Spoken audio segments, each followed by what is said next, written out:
الحمد لله وكفى الصلاة والسلام على من لا نبي بعده أما بعد فأعوذ بالله من الشيطان الرجيم بسم الله الرحمن الرحيم وإذا لم تأتهم بآية قالوا لولا اجتبيتها قل إنما أتبع ما يوحى إلي من ربي هذا بصائر من ربكم وهدى ورحمة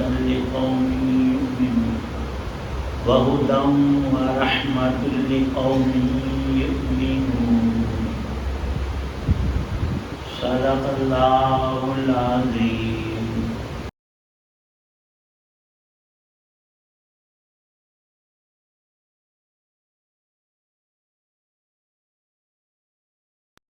اور اے پیغمبر علیہ الصلوۃ والسلام، جب تم ان کے سامنے ان کا منہ مانگا معجزہ پیش نہیں کرتے تو یہ لوگ کہتے ہیں کہ تم نے یہ معجزہ خود اپنی پسند سے کیوں نہ پیش کر دیا۔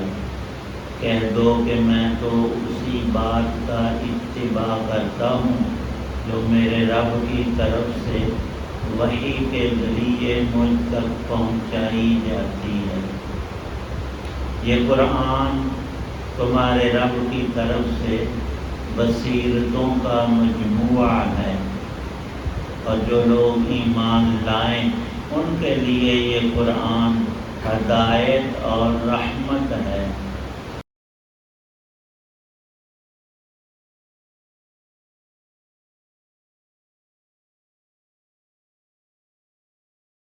سورہ اعراف کی آیت 203 ہے۔ مشرکین مکہ تمسخر، مذاق اور اسی طرح کی اغراض فاسدہ کے تحت رسول پاک صلی اللہ علیہ وسلم سے وقتاً فوقتاً معجزات کا مطالبہ کرتے رہتے۔ اور منہ مانگی آیات میں تنزیلی اور تکوینی آیات، اللہ کی عظمت قدرت کی بہت نشانیاں دکھائی بھی گئیں، لیکن ان کو اصل میں ماننا نہیں تھا، وہ نت نئی بات گاڑ لیتے۔ ہمارے ہاں بھی محاورہ ہے، ہٹ حرامی حجتاں ٹیر۔ جب کام انسان نے کرنا نہیں پھر باتیں ہی باتیں کرتا رہتا۔ ان کی اصل ضد یہی تھی کہ ماننا تھا نہیں، اندر میں گرا لگی ہوئی، اور زبان سے وہ معجزات کے مطالبات کرتے رہتے تھے۔ پھر کہتے کہ آپ اللہ کے نمائندہ ہیں تو کچھ اختیارات نبی ہونے کی حیثیت میں خدائی اختیار تمہیں بھی ملنے چاہیے، کہ جو ہم بات کہیں کہ اس طرح سے ہمیں دکھائیں، آپ اسی وقت دکھا دیں۔ حالانکہ پیغمبروں نے کبھی دعویٰ نہیں کیا کہ رب کی خدائی میں ہمیں بھی کوئی حصہ ملا ہوا ہے۔ وہ تو ہمیشہ وحی کے تابع، اللہ کے احکام کے پابند، اور جو وہاں سے آیت آئے، حکم آئے، اس کی اطاعت کرنے والے ہیں، نہ یہ کہ خدائی میں حصے دار اور دعوے دار ہوں۔ وہ تو اس چیز کا قلع کما کرنے آتے ہیں کہ اللہ کے سوا کرنے والی ذات اپنے طور سے کوئی نہیں۔ ہاں، جس کو وہ سبب کے طور پر کوئی طاقت تھوڑے وقت کے لیے چھوٹی موٹی عطا کرے تو وہ رب کی طرف سے، بندے کا اپنا کمال کوئی نہیں۔ اس آیت پاک میں بھی اللہ تعالی شانہ نے رسول کریم صلی اللہ علیہ وسلم سے یہی بات ارشاد فرمائی، ان معاندین اور منکرین، یہ جو کفار و مشرکین مکے میں آپ کے پہلے مخاطبین ہیں، ان سے آپ پھر صاف کھل کر کہہ دیں کہ انما اتبع ما یوحی الی من ربی، میرے رب نے جو مجھ پر وحی کی ہے میں اس کا پابند ہوں۔ تمہارے ساتھ میرا معاملہ وہی پہنچانے کا ہے، نہ کہ تمہارے مانگے ہوئے معجزات اور جو کچھ تمہیں مطلوب ہو وہ دکھانا اکثر اللہ کی حکمت کے خلاف ہے، اور تمہارے حق میں بھی وہ بہتر نہیں تھا تو اللہ نے وہ معجزہ نہیں دیا۔ باقی صرف معجزہ جو ہے آپ دلیل نبوت کے طور پر مانگے تو وہ قرآن موجود ہے۔ حضرت رسول پاک صلی اللہ علیہ وسلم کا زندہ و جاوید تا قیامت رہنے والا معجزہ وہ اللہ کی اتاری ہوئی آیتیں ہیں، قرآن پاک کی 114 صورتیں ہیں۔ اس وقت ان لوگوں کے سامنے قرآن پاک کا نزول ہوتا اور اللہ پاک نے خود ارشاد فرمایا کہ ہم نے قرآن کو اتارا، ہم نے حفاظت کی ڈیوٹی بندوں کو نہیں دی، اس کلام کا محافظ خود صاحب کلام رب العالمین ہے۔ تب سے نزول سے لے کر قیامت کی صبح تک اس قرآن کو نہ کوئی بدل سکتا ہے، نہ اس میں کمی کی جا سکتی ہے، نہ تحریف ہو سکتی ہے، نہ کوئی اس میں بڑھوتری ہو سکتی ہے۔ یہ من و عن اسی طرح جیسے نازل ہوا، اللہ تعالی شانہ کی قدرت کے تحت میں آخری انسان کے وقت تک موجود ہے، اور اس سے بڑا کوئی معجزہ ہو بھی نہیں سکتا۔ یہ تنزیلی معجزہ ہے، اس میں ہزاروں آیات ہیں، سب کی سب اللہ کی اتاری ہوئی ہیں، کوئی ایک لفظ اور حرف بھی غیر اللہ کا اس میں نہیں۔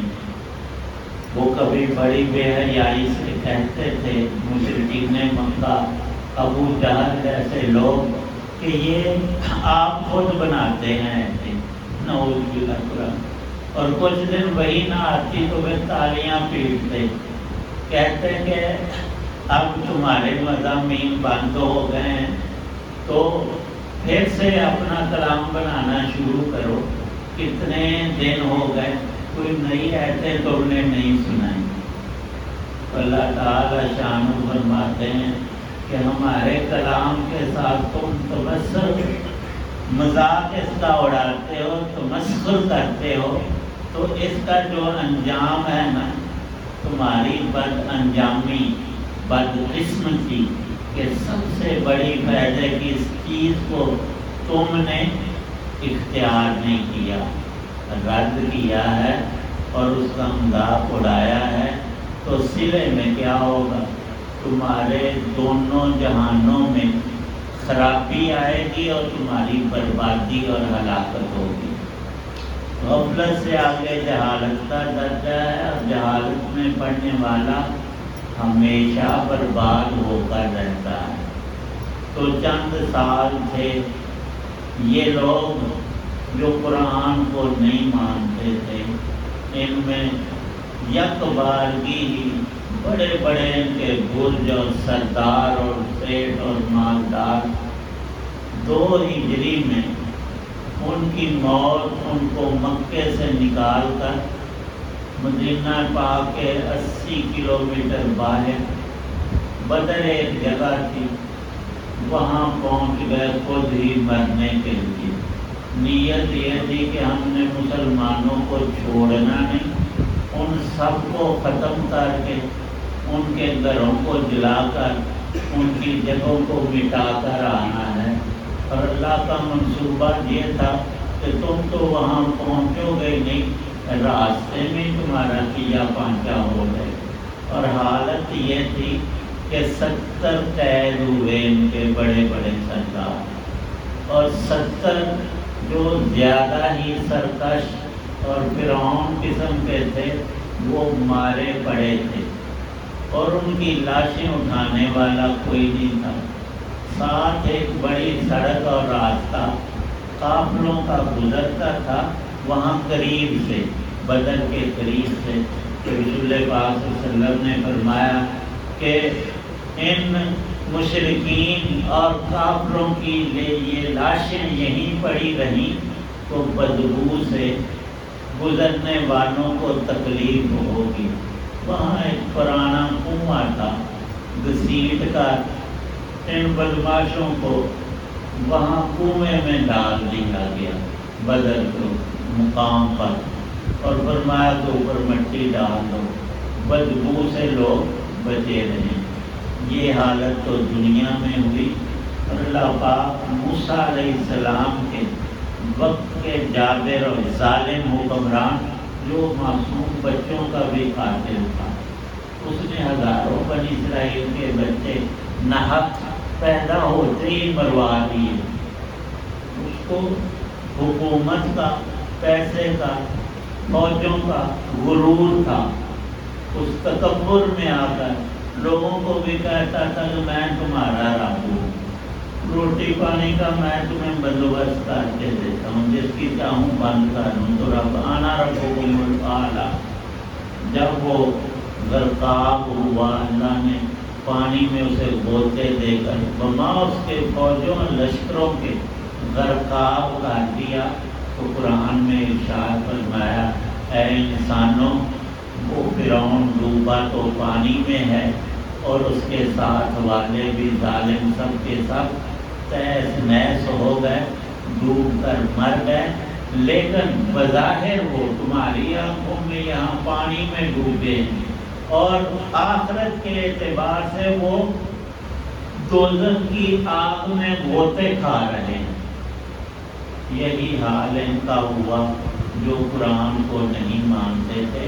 اللہ پاک فرماتے ہیں ہم نے قرآن کو ایک بصیرت نہیں، سینکڑوں اور ہزاروں اور لاکھوں قسم کی سمجھ کے سامان سے بھرا ہوا۔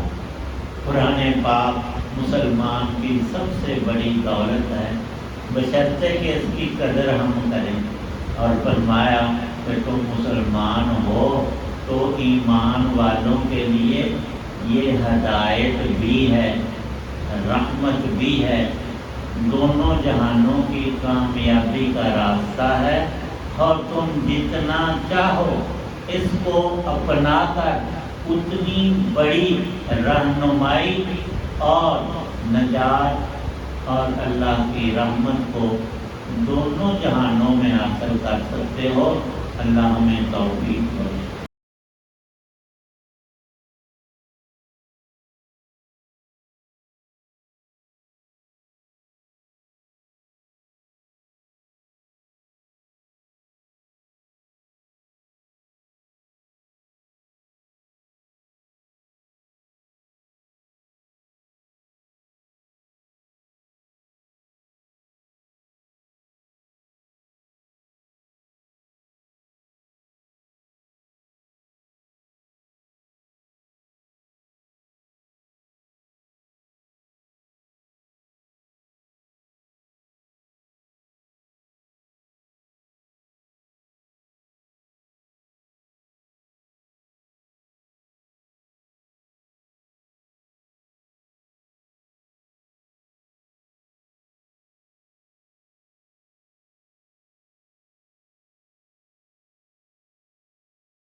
الحمدللہ رب العالمین والصلاة والسلام اللہم صلی علی سیدنا محمد وعلی وسلم۔